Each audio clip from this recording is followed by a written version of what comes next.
mother's yourself. Your mother's yourself. Your mother's Yotzei tonight? Okay, what is her name? Fege Bat? Elazar. Oh, Bat Elazar. Okay. This seriously, Ilu Nishmas Fege Bat Elazar is a Yotzeit. Hashem will be the schus von Aliyah for the Shoma B'zat Hashem. So,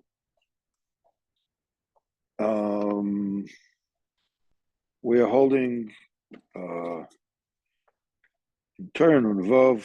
We're basically holding Mesiv Zayin, but as usual, we need to. Yes, but we're starting a little bit before, and while trying to prepare,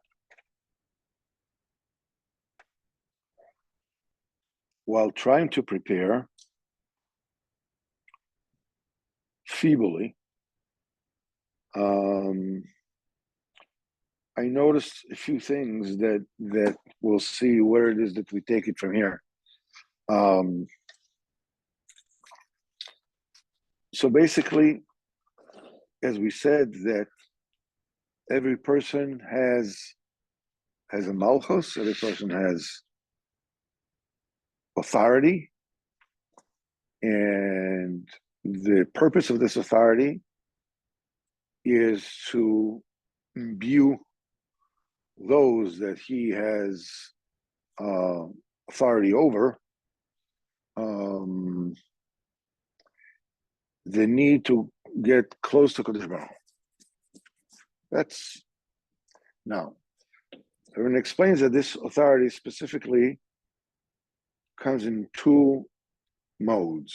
There is an overt mode. You can see, you're at home, household, they do what you're told. They don't do what you're told, but you're supposed to do what you're told, And then there's covertly, there are neshamas, the souls of people who are under you. Now, we said that this is in form of an inverted tree, whereas the Malchus ultimately, stems and belongs to the Tzaddik Ador. From him, it trickles down to the tzaddikim in a generation, and from them to lower people until it goes to everybody in Am Yisrael. So it's like sort of a tree that comes out of a root, with the trunk, with the branches, with this, with the leaves, the whole thing. It's upside down. It starts with the root and goes with the trunk and so forth and so on. Now, the need here is to bring about teaching and guidance and admonition to the people who are under you. Now, obviously, there's a problem. Exactly, even the people that that you have malchus over, it's still a problem. You don't know exactly what they need inside, what would be the right way, to coax them. Sometimes, you need soft love, sometimes tough love, whatever, you don't know what's going on in somebody else's mind. But the problem obviously becomes even more complicated by dealing with people that you don't even know who they are. You don't know where they are. How on earth are you supposed to?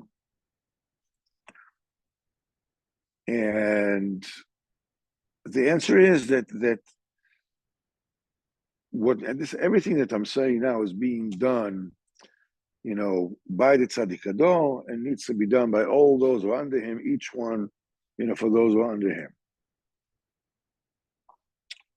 It's done by learning Torah, the Esek Torah. Like Rabbeinu says, Rabbeinu explains that it's Esek Torah, not just learning Torah in order to know what it is that you are learning.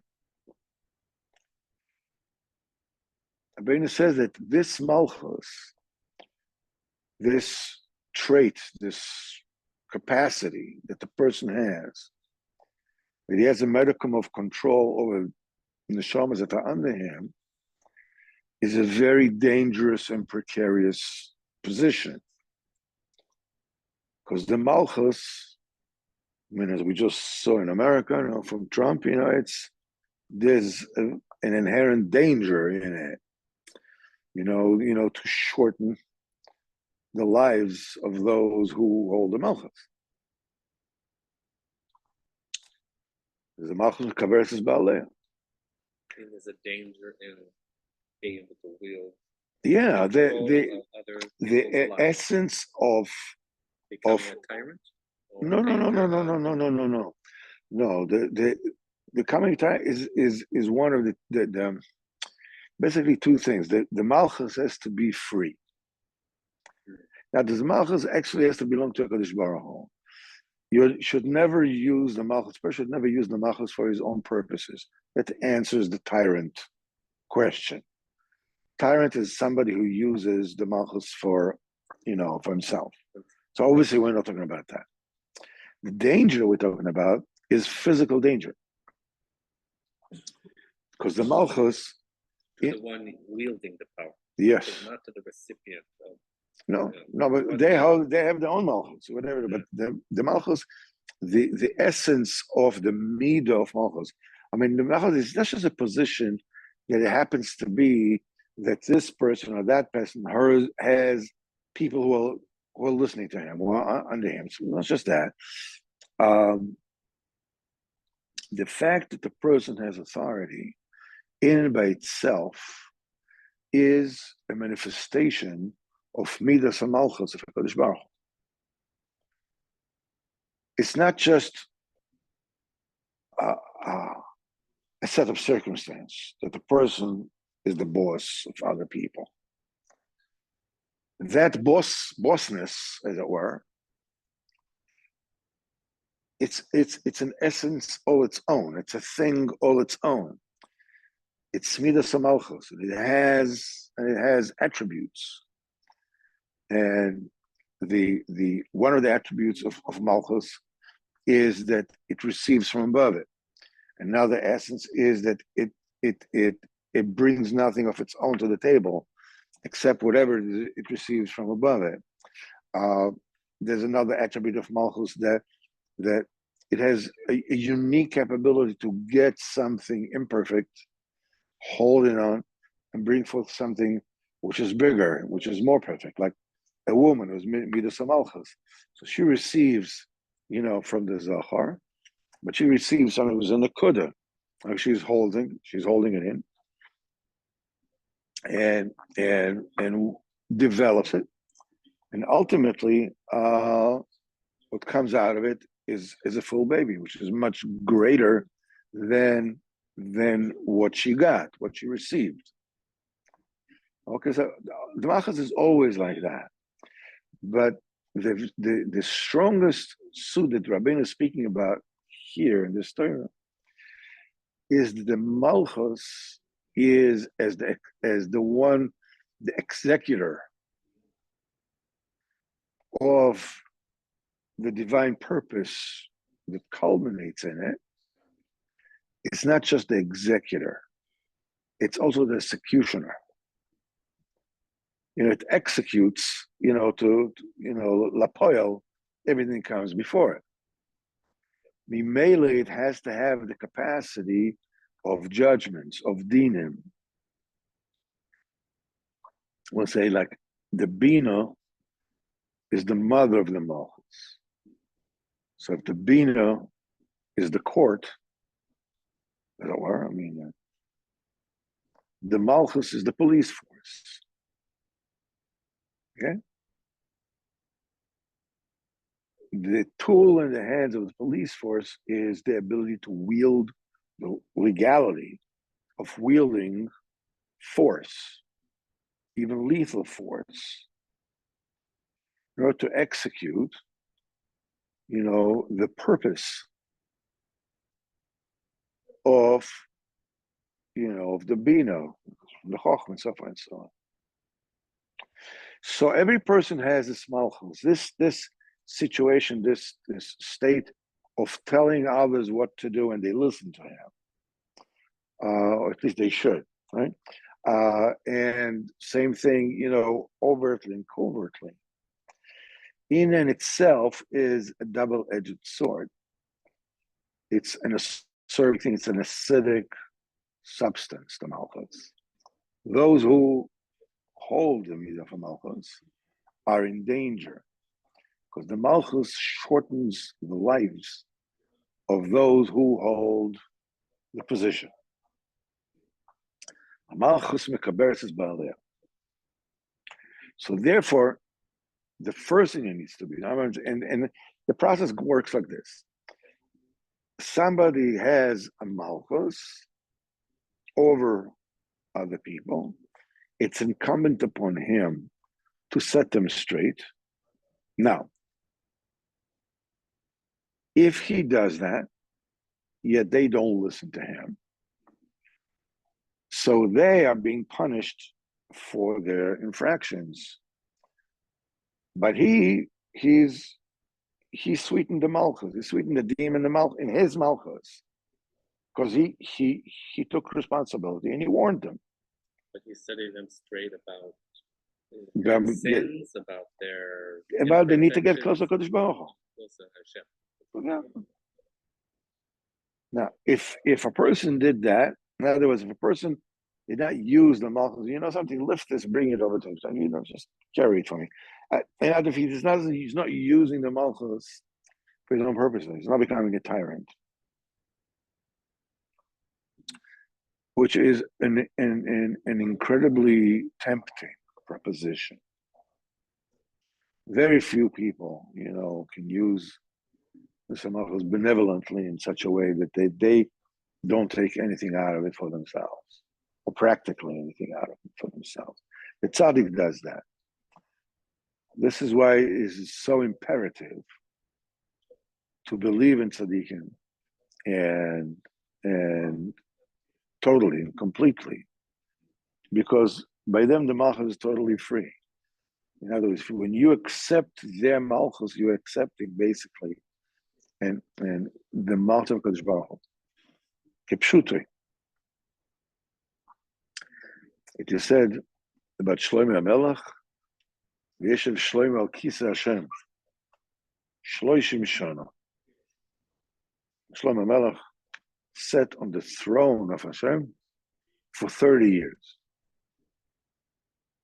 The throne of Hashem. He sat on his throne, the throne of Hashem. Shadi is that the throne of Shlomo HaMelech is sanctioned by Kodesh Baruch Hu, and in order to accept upon oneself the Malchus of Hashem, one has to be subjected to Shlomo HaMelech. Shlomo HaMelech. He sits on Kisei Hashem. It's not like a Goyish HaMelech, that his throne is his, and I can do whatever it is I want.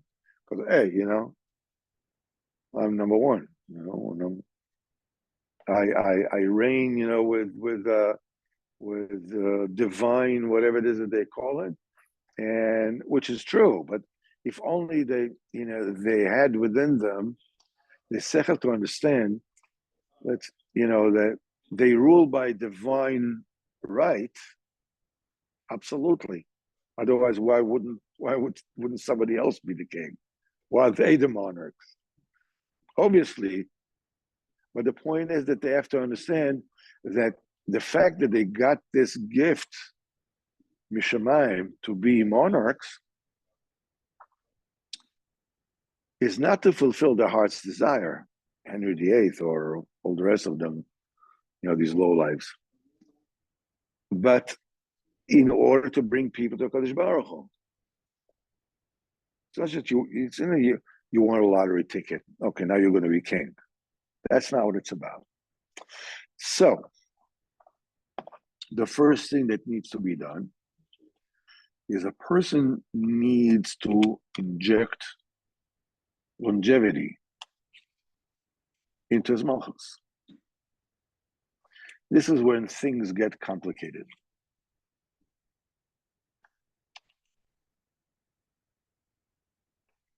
Did I lose you? Or I'm in the process of losing you? Okay, no problem. The nekuda is that a person needs to inject the malchus, the life shortening. The kids last night. What? Yes, 100%. I'm just going to keep myself awake. So I mean, how people talk. Cold water. Sure, no, I'm fine. So the malchus has to be interjected with longevity in order to make sure that chas v'chalila he doesn't shorten his own life. And this is how does his life get shortened? I didn't follow that. because he's holding the malchus. What happens when a person holds a piece of radioactive material in his hands? How does he shorten his life? Well, he is in a state that is.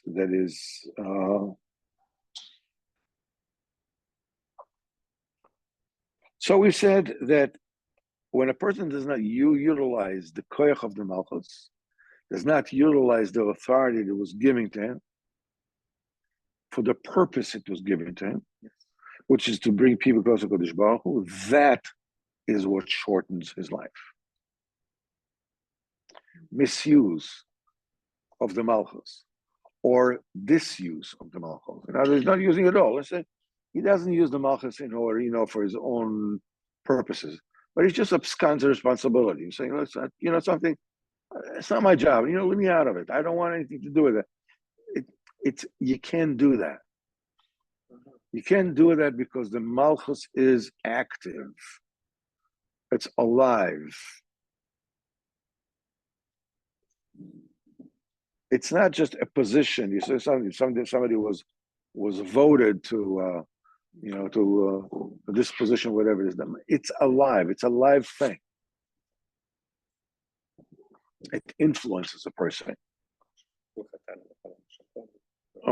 It influences the person, and it can chas v'chalilas. So that's why you have to bring in arichos yamim into the malchus. So they said, okay, if you don't do what you're supposed to do with the malchus, whoa, are you going to get it? Okay, we got that. How do you do it? The answer is, how can you admonish those people? A, you don't know what they need. And B, they're not even there. Some of them are not even there. For you to admonish them, so what are you supposed to do? It says, in order to overcome these problems, you need to have a das. The maturity of intellect,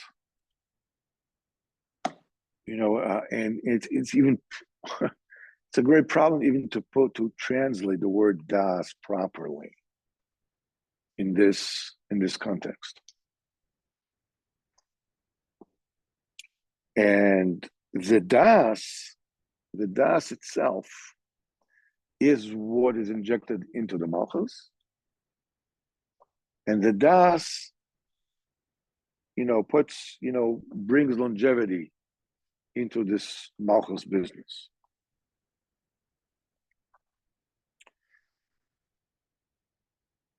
So we're touching over here a specific concept, which is called, the first concept is called malchus. The second concept we're talking about is das, is knowledge. Okay? Now, Rabbeinu says you're supposed to bring Arichus Yamin to the Malchus. The way you do it is you're doing it with Das. Then Rabbeinu seems to like double down on it. And he says, and the way you get the Das is from longevity itself. So what am I supposed to do with that?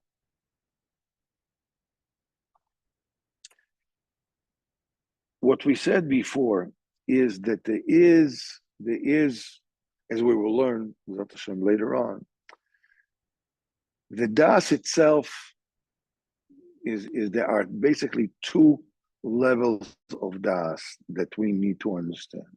The first one is the basic one that you have longevity, you have Malchus, and you need to admonish and straighten out the people that are under you. And what you need to do is you need to the Kadosh Baruch Hu is there, you're supposed to lead them to the Kadosh Baruch Hu. That's the first Das. When that das gets down to them, to the people that are under you, they are awakened to the point that there's a Kadosh Baruch Hu in the world. There's a Kadosh Baruch Hu in the world. There's a tachlis to the world. There's a purpose to the world. Okay? But the thing is that das, the first das, is a second level of das, which is das gedoilo. This is the das of Chag Shavuos that supposedly it's in Siman Vov. We're supposed to learn today. And that is das gedoilo. The das gedoilo is the das that actually transforms, not just, okay, listen, I sent out a message. Okay, I told you what it is, what the facts are, which is das rishono, emuna, shvuta, and okay, go ahead and okay, I did my own. No, the second das is when a person interjects the das into the malchus, this das gedoilo, this das flips open the stars that the people that are underneath you are in, the darkness that they're in. And the thing is that because ultimately, when you tell something to somebody, the efficacy of your admonition is obviously greatly dependent on how carefully and how open he is even to listen to you. So the question is, how can I be responsible for injecting das to people and make sure that they listen to me to save my own life? If it's not even, it doesn't depend on me. I mean, yeah, it depends on me for me to do what it is that I need to do. But it obviously depends on them to accept it and to listen to it. To receive it. To receive it. Now, the thing is that, yes, they have free choice. 100%. I mean, I cannot be responsible for that free choice. But seemingly, as Rabbeinu says here, by the very fact alone that some of the neshamas that are under me, I don't even know who they are. Let alone I don't know what they need, means that I have a responsibility which goes beyond by doing even the old college try. It means it has to get to them.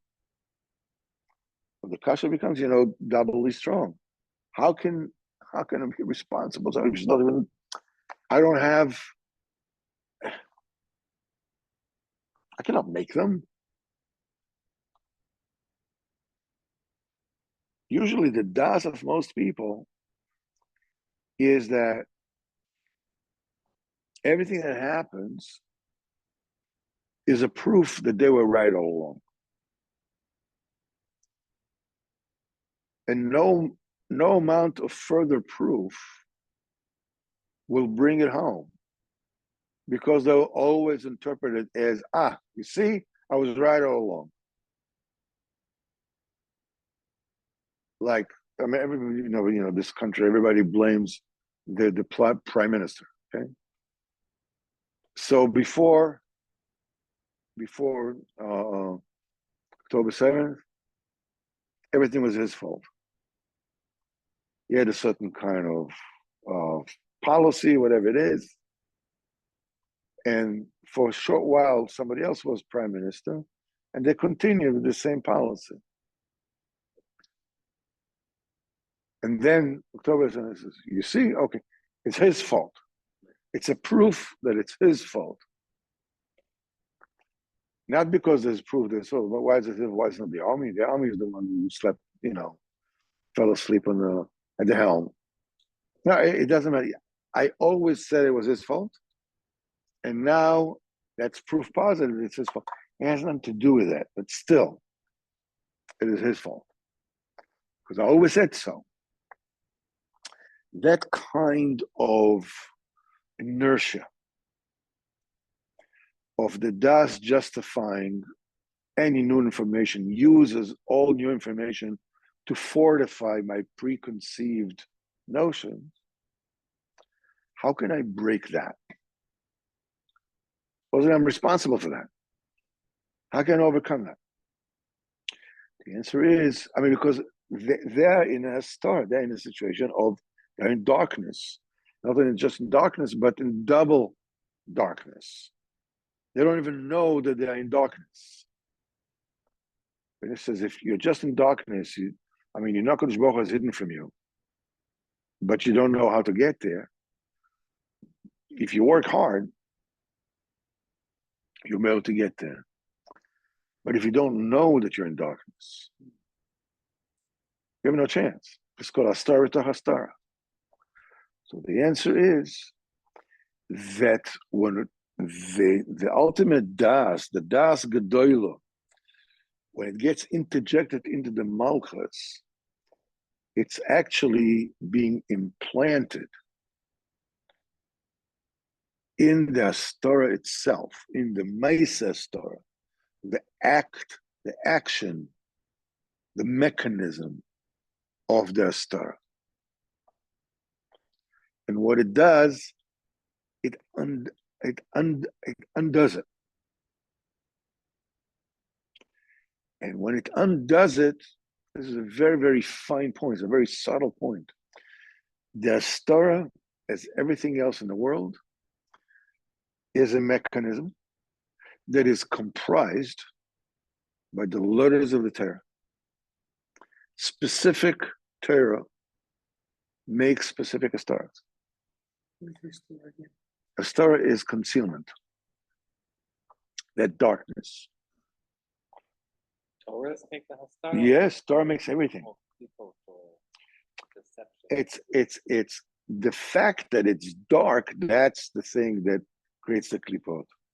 But the mechanism of there's Kodesh Baruch Hu is absolutely everywhere. How can there be darkness? That superficial, not superficial, but artificial darkening, concealment is performed by using the It's performed by the tools to perform it are the letters of the Torah. And every specific hastara is comprised of a specific divrei Torah that were twisted, and instead of being a source of great light, they were twisted and become a source of great darkness. For instance, I'll give you a marshal for that, okay? So the Doris, the Dora Mabel, they served, they served idols. How could they? It was so close to the creation of men that people of such greatness that had a saga that saw Hashem, spoke to Hashem, how can there be? How can they become idol worshippers? But what happened was that they knew so much. They knew all the mechanisms of how the Malchus of Kadosh Baruch Hu is trickling down to this world, manifesting in this world, through the zodiac, through the stars, through this, all the different powers. Okay, now in the very beginning, they knew this is Hashem. Hashem is behind everything, and Hashem does everything. So what are these? The moon and the stars and the zodiac and the all these things. These are, the servants of Hashem. These are the tools that the Kadosh Baruch Hu uses in order to implement his realte. Kadosh Baruch Hu is totally abstract. There's a need, as it were, for more physical, as it were, some more, tangible things, to condense the abstraction and make a world, run the world, make things grow, and so forth and so on. So it all started from people who had immense asaga, immense perception, immense knowledge, immense wisdom. They knew everything, from infinity all the way to the tiniest point here in this world. Then they started to make shortcuts. Why would they make shortcuts? In other words, instead of asking Kadosh Baruch Hu for what they wanted, they said, "Why do we have to bother the king for that? Let's talk to the minister. Let's get it done with the minister." Okay, an intermediary. Let's create an intermediary. And later on, to the point that it got to be so much the name of the game that Kadosh Baruch Hu was pushed out of the picture altogether, and they started serving the intermediaries. But what was the reason that they started looking for, how do we work the intermediary over? Bribe it, this, whatever it is. This is what the Torah is. Basically, bribing intermediary. Because of what this Torah says, were in the game, as it were, with the purpose of getting what they wanted out of it. Want to get. Want to get, okay, let's find. Let's see what's the most auspicious way, what's the most efficient way to get what I want out of it. If you ask Kadosh Baruch Hu, you should also serve Kadosh Baruch Hu in order to sing to him and to praise to him and to realize that he is everything, and the purpose of life is to serve him and to praise him and to sing to him. But the minute that you're starting to get a little bit of, what do I get out of it? And it's totally normal. I mean, it's a human, whatever. What's in it for me? That's right. What's in it for me?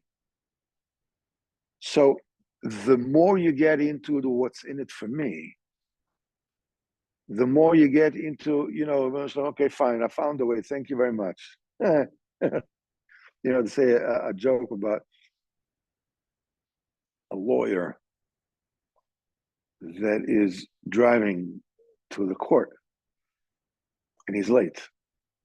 And the judge is a really, the hanging judge. And he really does not like people being late to his court and whatnot. And this lawyer is sweating under the collar. So he's so desperate. There's no parking space. He's driving. He says, Rebbeinu Shalom, please give me a parking space. As he's saying it, a parked car is getting out. So the lawyer says, oh, it's okay.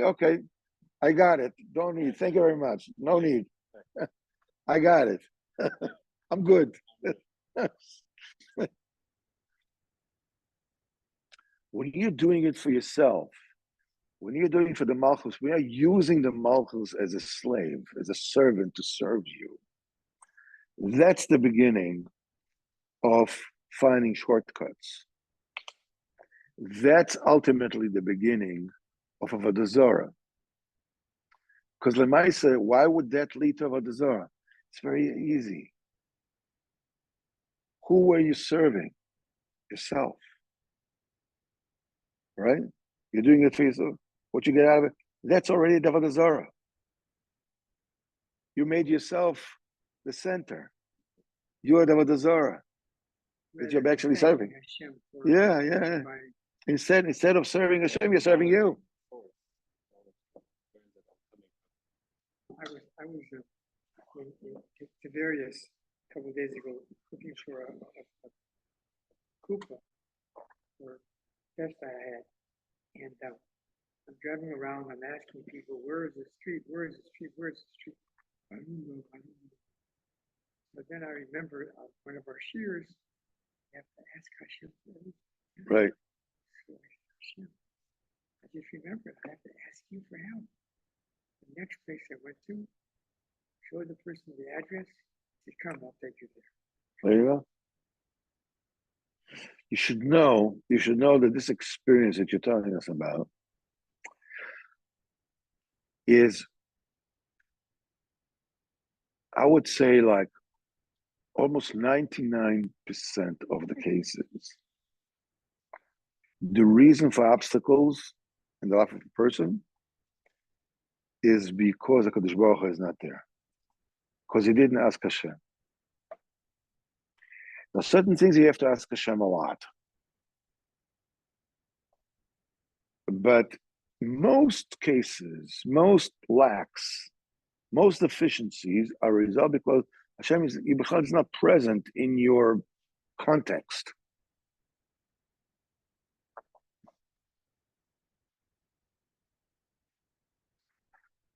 So the Astorah itself is comprised of Divrei Torah. When there is a tzivui, the way that we say in Kriya Shema, okay, that's Divrei Torah. All right. The minute a person says, "Okay," so it's written. A lot of things are written. Right? Maybe I should have myself, and HaKadosh Baruch Hu is, to fulfill whatever they need. Like it's like a Coca-Cola dispenser. You put dollar in, you put the prayer in, boom, you get you get a can of Coke.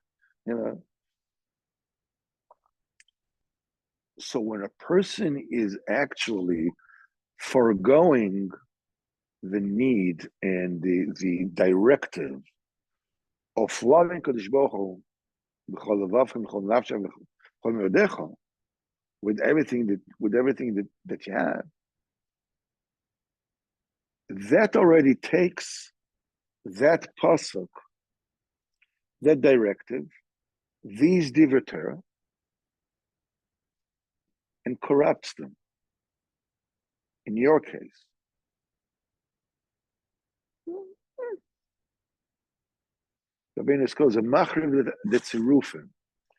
it breaks down the proper combinations of letters, and from after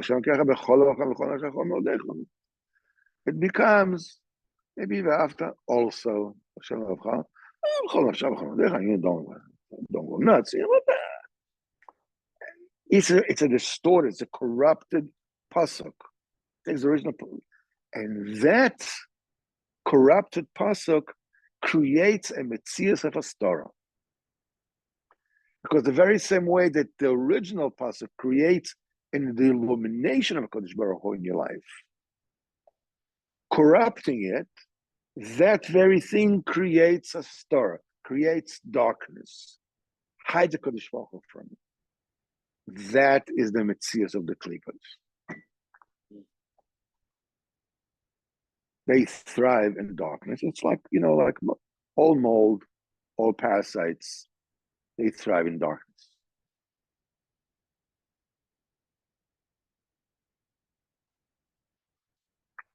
10 to 9 doesn't look like 10 to 9. Okay. No, I know, I'm just kidding. Yeah, we couldn't. So we just started, look, it's 20 minutes and it looks like a lot longer.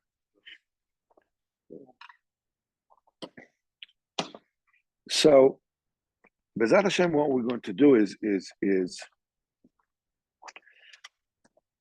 we actually covered, I believe, when we covered a very important nekuda and understanding of how, I'm not sure that I have the proper words to explain this. It is a recurring theme. Divrei Rabbeinu. Rabbeinu says, when you look at the psukim, when you look at the mitzvahs, the way they're written, it's not just that the content is what you need to be mekayim. Whatever the mitzvah tells you to, you're supposed to do, that's what you're supposed to do. Of course, it is that. But besides that, the tzivui, the commandment itself, the words used, the letters used, are creating a reality. They are a conduit, either to reveal a Kadosh Baruch Hu, or if Chas v'Chalil a person distorts it, to hide the Kadosh Baruch Hu. When it says in Torah Daled, that when a person persists in this, that misconception gets engraved on its very being. The Gemara says in Baba Basra, I believe, the Filmi, they said that what is better, that when there are two Malamda Tinoikis, there are two Rebbes, one of them is really fast, can explain things, but he's not that precise, the word that he used. Or another one that is slower, he's not that brilliant, but he's very pedantic, he's very precise. He says things exactly the way they are. So there's one sheet that says, something is a better one, with a thriving intellect, he's the better one, even though he's not so medactic. Because so what's going to happen? I mean, they're going to learn things that are not, fully, deciphered and defined. So the sheet of the Gemara is that they'll grow up, they'll figure out this is okay. Now I understand what the pshat is. But then the Gemara says, no. It's better you should have a melamed that is not so brilliant, but is very precise.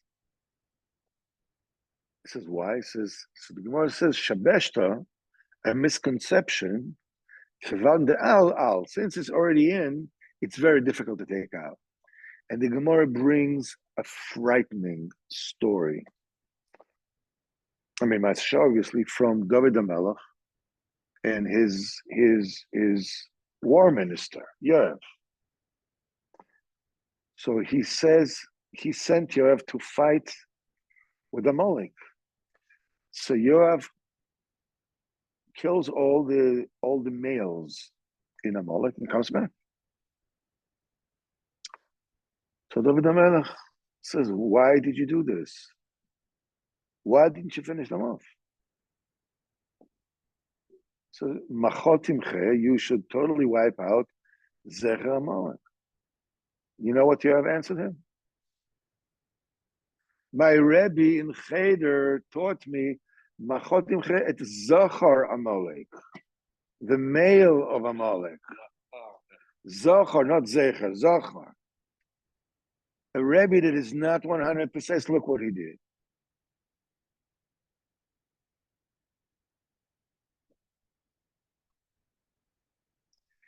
So the lotion of the tzivui, the lotion of the commandment itself, creates reality. If a person changes that, he changes the reality. Not just the outcome as we learn but the very reality itself that the person exists. Torah is not just like we learn Torah of that Torah before a person does tshuva. So he says Torah is Shem Eke B'Achoraim, Aleph K, Aleph K K, that Gematria is dumb. Therefore, a person is subject to derision and Shvichas Dam and so forth and so on. In other words, when a person is personally in a state of Astara, automatically he is drawing upon himself Shvichas Damim, derision, and bizyonis. I mean, psychologically, you understand. Some people have it in them, they're addicted to rejection. Whatever that happens, or whatever they. So the thing is, wherever they go, they're rejected. Why? Because they're inviting it. The state of being invites them, invites the rejection upon them. It creates their state of rejection. It's not just something that happens to them. They are rejected and therefore invite rejection. The same thing can be also happens here. Okay, I will not trouble you any further. we will. We will finish here. We have Parshas Balak coming up.